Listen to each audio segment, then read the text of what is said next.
ഇവിടെ Shri Mohan Varghese, N K Premachandran രാഷ്ട്രീയ നിലപാടുകളുള്ള ആളാണ്, അതിൽ വ്യക്തതയുള്ള ആളാണ്. അക്കാര്യത്തിൽ അദ്ദേഹത്തിന്റെ ഭാഗത്തു നിന്നൊരു ചാഞ്ചാട്ടം ഉണ്ടാകുമെന്ന് ഞാൻ പ്രതീക്ഷിക്കുന്നില്ല. പക്ഷെ BJP എന്ന രാഷ്ട്രീയ പാർട്ടി അവർക്ക് അറ്റംപ്റ്റ് ചെയ്യാൻ കഴിയുന്ന എല്ലാ ഇടങ്ങളും അറ്റംപ്റ്റ് ചെയ്യുന്നുണ്ട്. നോക്കൂ, ഇപ്പം ഉത്തർപ്രദേശിൽ BJP ഏതാണ്ട് സർവാധിപത്യത്തിന്റെ അടുത്ത് നിൽക്കുകയാണ്. എന്നിട്ട് പോലും അവർ ചൗധരി ചരൺ സിംഗിന്റെ ഭാരതരത്ന വഴി എങ്ങനെയാണ് RLDയിലേക്ക് കടന്നു കയറുന്നത്, എങ്ങനെയാണ് ഒറ്റ ദിവസം കൊണ്ട് ജയന്ത് ചൗധരിയുടെ മനം മാറിയതെന്ന് നമ്മൾ കണ്ടതാണ്. അവിടെ ഈ പശ്ചിമ UP-യിൽ ജാട്ട് ബെൽറ്റിൽ അതുകൊണ്ട് ഗുണം അവർക്കുണ്ടാവുന്നുണ്ട്.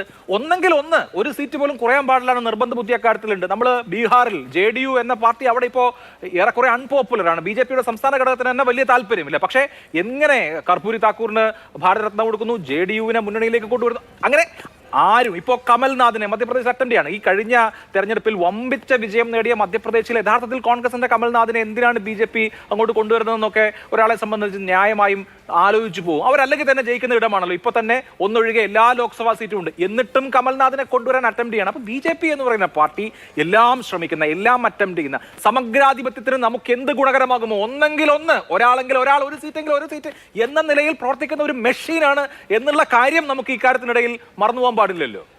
അഭിലാഷ്, അനന്തമായ സാധ്യതകളുടെ കലയാണല്ലോ രാഷ്ട്രീയം. പ്രത്യേകിച്ച് തെരഞ്ഞെടുപ്പ് പടിവാതിൽക്കെത്തി നിൽക്കുന്ന സമയത്ത് ശ്രീ നരേന്ദ്രമോദിയും ശ്രീ അമിത്ഷായും നടത്തുന്ന ഓരോ ചെറു ചലനങ്ങളും വളരെയധികം ദേശത്തിന്റെ ശ്രദ്ധ ആകർഷിക്കുന്ന ചലനങ്ങളാണ്.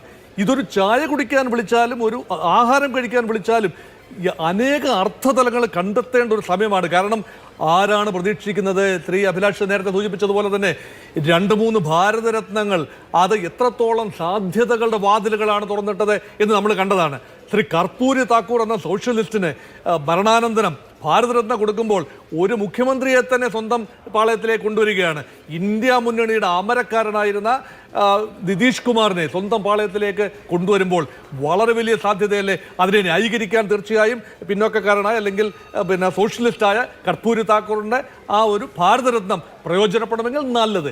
അതുപോലെ ഉത്തർപ്രദേശ് നമുക്കറിയാം, 80 സീറ്റുള്ള ഉത്തർപ്രദേശിൽ പല അഭിപ്രായ സർവേകൾ അനുസരിച്ചും 72ഓളം സീറ്റുകൾ BJPക്ക് കിട്ടുമെന്ന നിലയിലാണ് പല അഭിപ്രായ സർവേകളും പോകുന്നത്. പ്രത്യേകിച്ച് രാമക്ഷേത്രത്തിൻ്റെ ആനുകൂല്യം വളരെ ഫ്രഷായി നിൽക്കുന്ന ഒരു സമയത്ത്. പക്ഷെ അവിടെയും ഒരു ചെറിയ ബുദ്ധിമുട്ടുണ്ടായത് ജാട്ട് മേഖലയിലെ കർഷകർക്കുണ്ടായ ഒരു പ്രതിഷേധമാണ്. ഇപ്പോഴും ആ കർഷക പ്രതിഷേധം പൂർണ്ണമായി ആരെത്തണുത്തു എന്ന് പറയാനാവില്ല. അങ്ങനെയെങ്കിൽ ചൗധരി ചരൺ സിംഗ് എന്ന മുൻ പ്രധാനമന്ത്രിയുടെ ചെറുമകനെ കൂട്ടത്തിൽ കൂട്ടുകയാണെങ്കിൽ നല്ലതല്ലേ? അതുകൊണ്ട് ചരൺ സിംഗിന് ഒരു ഭാരതരത്നം കൊടുത്താൽ അത് നല്ലതാണ്. തീർച്ചയായും ഇവരെല്ലാം അർഹിക്കുന്നവർ തന്നെയാണ്, ഞാൻ സമ്മതിക്കുന്നു. ഭാരതരത്നം ലഭിച്ച നാളിതുവരെ ഭാരതരത്നം ലഭിച്ച എല്ലാ ആളുകളും അതിന് യോഗ്യരായ ആളുകളാണ്. പക്ഷേ ഈ ടൈമിംഗ് എന്ന് പറയുന്നത് വളരെ പ്രധാനമാണ്. ചരൺ സിംഗിന് ജാട്ട് നേതാവായ ചരൺ സിംഗിൻ്റെ ചെറുമകനായ അജിത് സിംഗിന്റെ മകനെ കൂട്ടത്തിൽ കൂട്ടുകയും ആ പാർട്ടി RLD എന്ന പാർട്ടിയെ തന്നെ സഖ്യത്തിന്റെ ഭാഗമാക്കുകയും ചെയ്യുമ്പോൾ ഏതാണ്ട് ഉത്തർപ്രദേശ് തൂത്തുവാരാം എന്നൊരു വിശ്വാസമാണ് BJPക്കുള്ളത്. അതുമാത്രമല്ല, അതിനേക്കാൾ എന്നെ സർപ്രൈസ് ചെയ്യുന്ന ഒരു എലമെന്റ് ശ്രീ നരസിംഹറാവുവിന് കൊടുത്ത ഒരു ഭാരതരത്നമാണ്. നോക്കൂ, ആന്ധ്രാപ്രദേശ് തെലങ്കാന മേഖലയിൽ, തെലങ്കാനയിൽ വേരുകളുള്ള ആന്ധ്രാപ്രദേശിന്റെ കൂടെ മനസ്സ് അറിയുന്ന മുൻ പ്രധാനമന്ത്രി ശ്രീ നരസിംഹറാവുവിനെ കോൺഗ്രസ് പാർട്ടി വേണ്ട രീതിയിലുള്ള ആദരം കൊടുത്തില്ല എന്ന ഒരു പരിഭവം ആ കുടുംബത്തിനുണ്ടാകാം. ഒരുപക്ഷെ കുറെ ആന്ധ്രാപ്രദേശിലെ കുറെ ആളുകൾക്കെങ്കിലും ഉണ്ടാകാം. അത് പരിഹരിക്കാൻ വേണ്ടി ഇതൊരു രാഷ്ട്രീയ തീരുമാനമാണ്.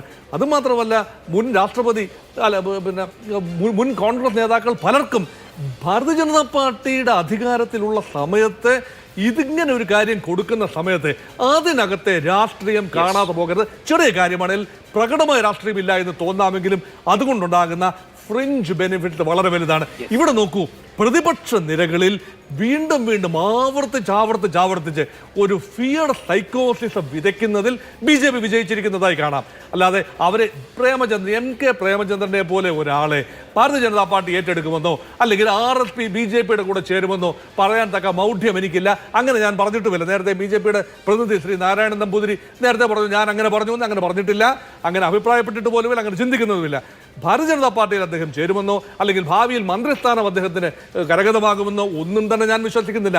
എങ്കിലും സംശയത്തിന്റെ ഒരു മുന അങ്ങോട്ട് നീളുക വഴി ഇതൊരു വിൻ സിറ്റുവേഷനാണ് BJPയെ സംബന്ധിച്ചിടത്തോളം ലഭിക്കുന്നത്. അത് എങ്ങനെ വന്നെന്ന് പറഞ്ഞാലും ശരി, പ്രതിപക്ഷ മുന്നണിയിൽ, പ്രത്യേകിച്ച് ഇന്ത്യ മുന്നണിയിൽ ഒരു ആശയക്കുഴപ്പം ചെറിയ തോതിലെങ്കിലും കൊണ്ടുവരുന്നതിന് ഈ നീക്കം സഹായകരമാകുമെങ്കിൽ അത് നല്ലതെന്നായിരിക്കണം BJP വിചാരിക്കുന്നത്. ശരി.